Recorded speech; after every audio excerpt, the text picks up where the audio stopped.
Unfortunately, former President Yoon Suk-yeol may return to the presidency like a slogan again. I still believe Mr. Yoon is my only president of South Korea. So I'm still wondering why the United States holding the city without offering. So today, seven sources I have, they still keep talking to me. That's not breaking news, and that's truth. Of course, like the court also rejected my warranted, and they said they ruled legal dispute was expected. That means nobody can say it fake news at this moment. So I just mentioned before, I wonder about that. If the U.S. officially announced that it happened, in case South Korea conservative candidate will retreat the election. So I'm just wondering about that. This is a question, final question. Do you know any information on what's going on between two countries, US and China, and you guys believe this war true? Exactly what time the truth of the operation? Experts saying records will be reviewed. Thank you.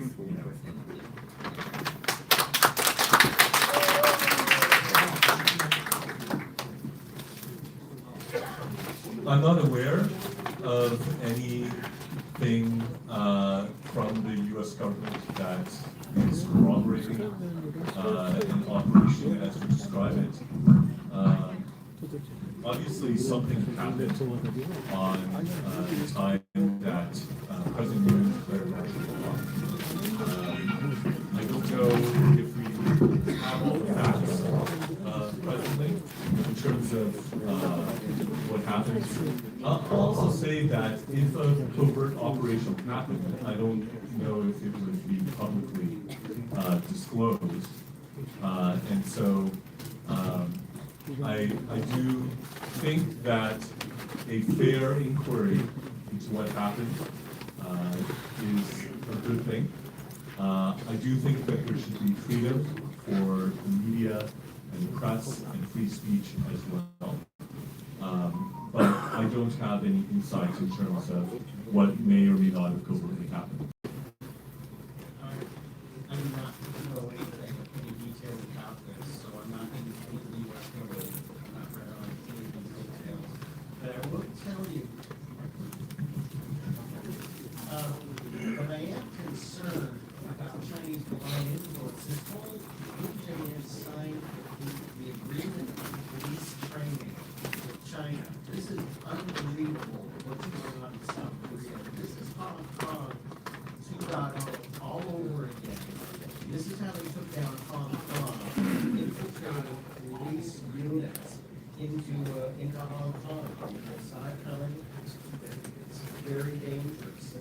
The South Korean government will allow Chinese personalities, Chinese nationals, to be police officers in South Korea. How can this be going on? That is malign influence. That is absolute. Just citing the memorandum of agreement between Moon Jae-in and China. Why would South Korea allow Chinese police in?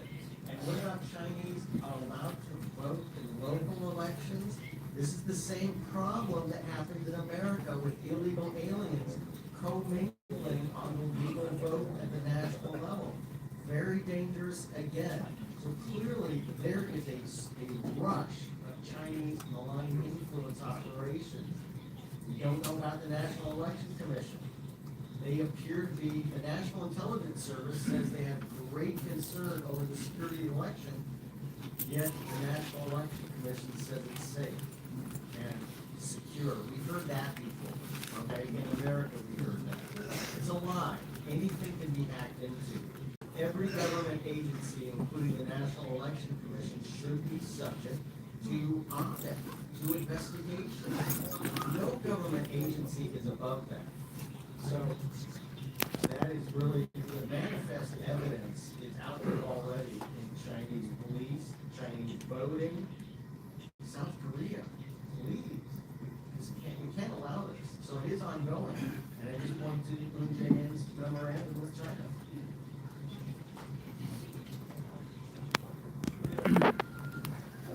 I'll just make a quick comment. I've heard that rumor about the 99 Chinese spies grabbed and taken to Okinawa. I don't think that's likely.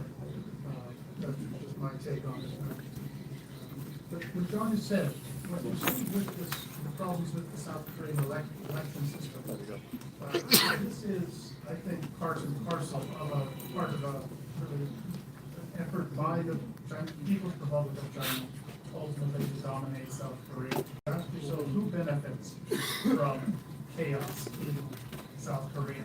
Who benefits from a leftist takeover in Beijing, basically? And the way to do that, and you're seeing it happen, is through the National Assembly.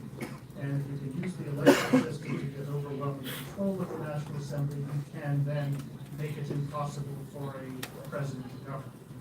And you're seeing something similar that has gone on in Taiwan recently, where the pro-China KMT made life very difficult for the democratic, for the freedom-loving President Wang, and used the same tactics. So I think we are seeing really a Chinese political warfare effort to dominate South Korea and to get a favorable regime in. And South Korea is not the only country facing that problem. It's just a couple of observations.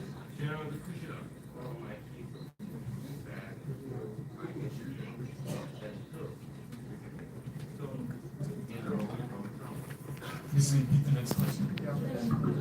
네, 죄송하지만 이제 시간 관계상 다음 질문자도 받도록 하겠습니다. 그리고 양해 부탁드립니다. 질문을 조금 간단하게 해주시길 바랍니다.